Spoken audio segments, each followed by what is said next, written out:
Washington Avenue. So you know that they are on their, if they haven't already made it, they are on their way up in the tech world. Let them be your chief technology ally.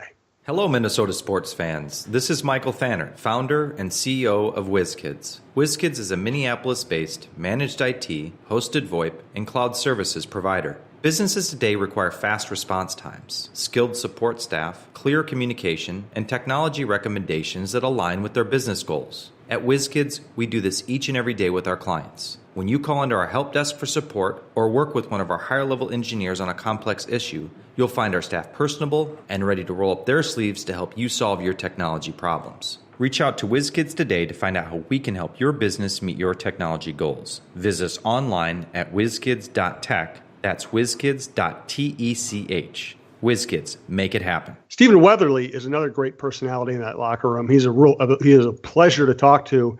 And how well overall would you say he's playing? I think he's playing really well. The one thing I think he has done a little bit better, probably against Philadelphia than he did in the first game, maybe even the second game, is have a little bit more discipline in his pass rush. I think early on he was so focused on trying to get to the quarterback, and at times that created running lanes. He would, take a spin move too far inside, and all of a sudden the quarterback would be able to escape out of the pocket. Josh Allen doing that a couple times. Jared Goff, I think, found ways to just move around in the pocket. But I thought he was a little more disciplined in his pass rush against Philadelphia, and against a guy like Carson Wentz, you have to do that. I also think his awareness on plays is improving, and all of this, should come with more experience. And he's been the benefactor of that since Everson Griffin has had to be away from the team. So I think he's taken advantage of it. He's making sure that he has a place, he has a role on this team, even after Everson returns, if and when that happens. And so I think the Vikings are feeling good about having a guy like Weatherly behind Everson to help contribute to the defensive line, to the pass rush. But, the rotation has still got to get figured out a little bit better. It should help if Tayshaun Bauer is able to play in this next game.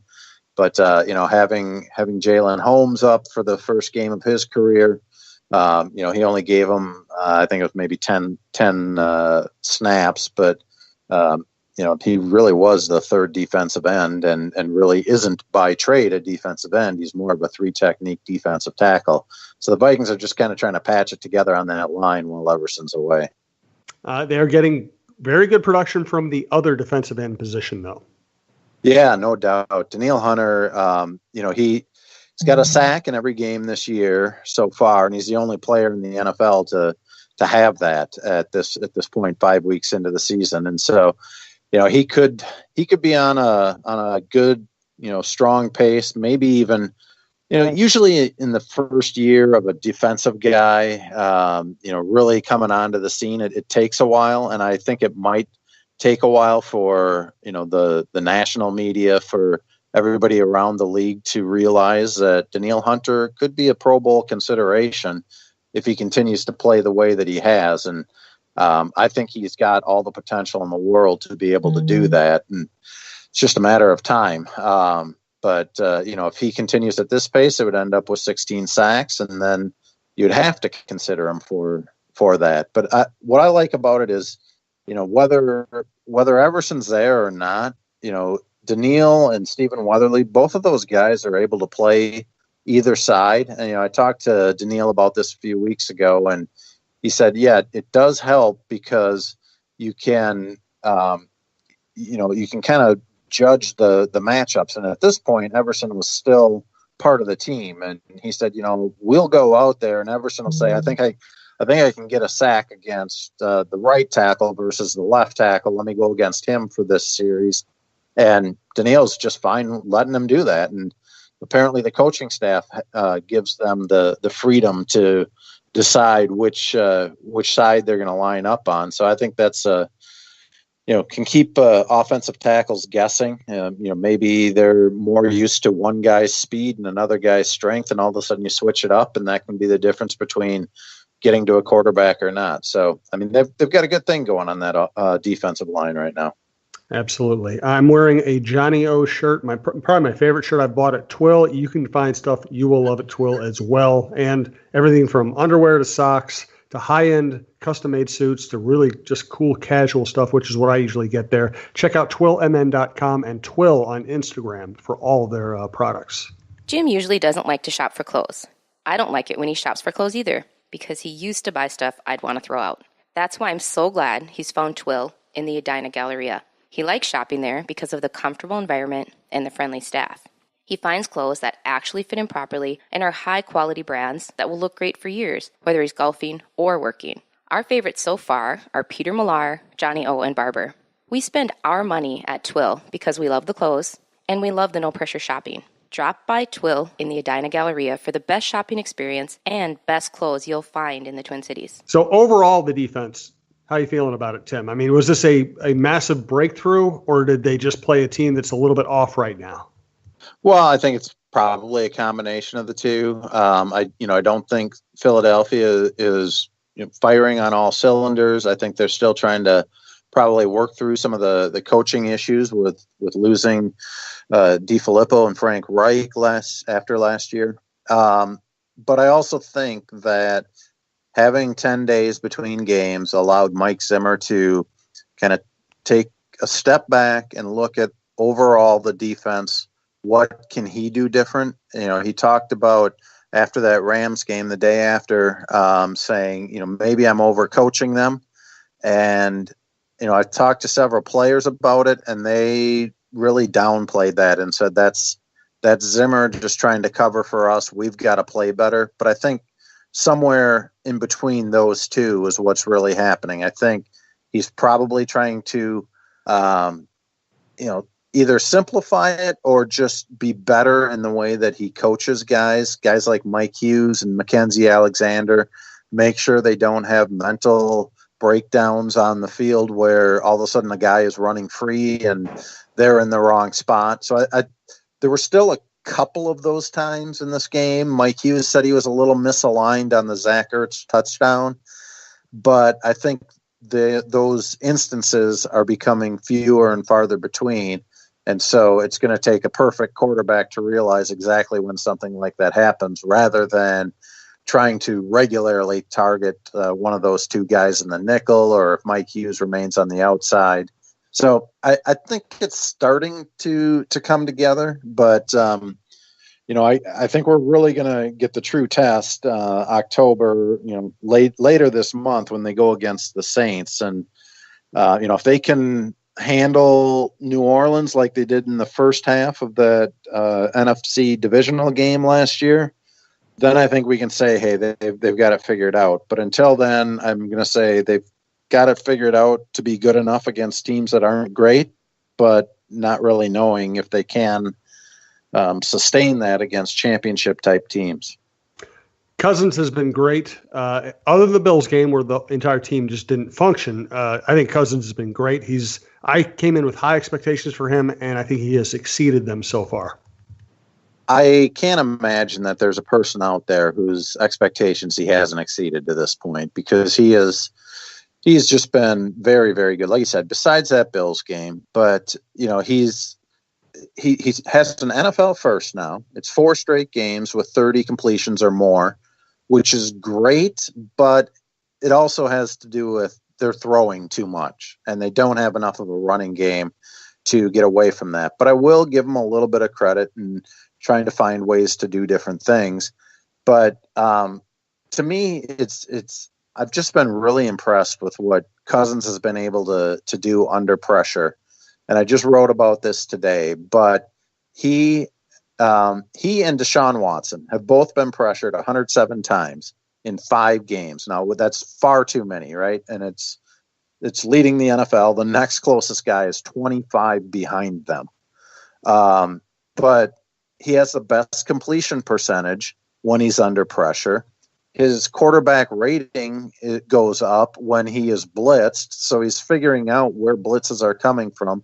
Like I said before, I think he's just really doing a good job before the snap, identifying what's likely to happen, where's my best read to go for it, and then trusting Thielen and Diggs to make the tough catches. If he, like you mentioned, the 68-yarder that Thielen had, that ball was in the air well before Thielen was looking back for it. He was still setting up the cornerback with a double move, and it really couldn't have been put in a better place. So I'm impressed with how quickly Thielen and Cousins and Diggs have gotten on the same page with a new offense and new quarterback. To me, it's just been a really impressive run here that those guys have had. And it's been fascinating too that the league has been willing to flip quarterbacks all around. Where you have these you can have easy comparisons. You have Keenum. He's making some plays, but he's also making mistakes in Denver. You have Bridgewater sitting on the bench behind now the most prolific passer in NFL history. You have Bradford already out of the action. And Alex Smith, I don't think, is matching up to Cousins, either what Cousins did in Washington or what Cousins is doing this year. It's pretty easy to declare the Vikings the winner in this particular quarterback shuffle. Yeah, I mean, they were willing to go out and spend the money to do it. And, that hasn't always been the case with the Vikings. They went out and got Brett Favre for a lot of money. Besides that, they've, traded for Sam Bradford, and that was kind of a patch, as it turned out. And they've tried to develop other younger guys, and it just hasn't worked out. Bridgewater because of injury, Ponder because of lack of talent or awareness at the NFL level. And this is just something that I think they needed to do at this time, because the rest of this team, maybe besides the offensive line, but the defense, the receivers, Dalvin Cook, if he's healthy, should be a playoff type of running back. And so the rest of this team, I think, was really ready for that final step, which is quarterback, and the most important step. And so, as long as they've got Cousins and DeFilippo together, I think this offense should be very good. So new question for Adam Thielen is, are we starting to talk about just greatness with no qualification? So let's ask that question after we thank Fixology Repair. Fixologyrepair.com, third floor of the Mall of America by Nordstrom's, downtown, right just south of the Wells Fargo Center on the Skyway. There are some things in life that you just can't live without. Now, whether it's a special piece of jewelry, a watch, or even your smartphone, you want it in working condition. At Fixology Repair, we are committed to restoring your pieces so that everything works or fits the way it ought to. Watch servicing, chain repair, and broken screen replacements are just a few of the services that we offer at Mall of America. Please visit us at fixologyrepair.com or at fixologymn on Twitter to learn more. Mention this ad and get a 10% discount on our services. So Thielen now is doing things nobody's ever done before. It's no longer the nice little boy from Mankato or Detroit Lakes. Now he's just playing like a great NFL receiver. Yeah, I mean, first of all, I'm sure everybody by now knows the first receiver in the Super Bowl era to have 5 straight games to start a season with 100 yards or more. But, I took it a little further, and I was looking at, okay, he's got 47 catches so far this year.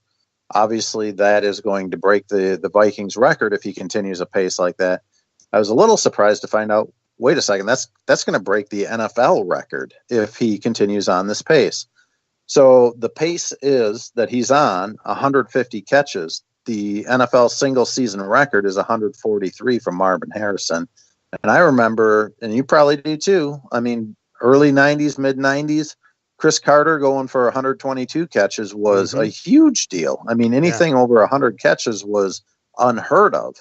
And, now you've got Thielen blowing past guys, or potentially anyways, if this sort of run continues for him, blowing past guys that he grew up watching and admiring in Chris Carter and in, some statistics, perhaps even Randy Moss. So it's, I'm impressed with what he's doing on the field, but, the position that he plays has such a reputation of the diva receiver, and Thielen could be the farthest thing from that. I mean, he just continually brings it back to crediting everyone else, whether it's Kirk Cousins, John DeFilippo, having Stephon Diggs on the other side to not allow people to put so much attention on Thielen.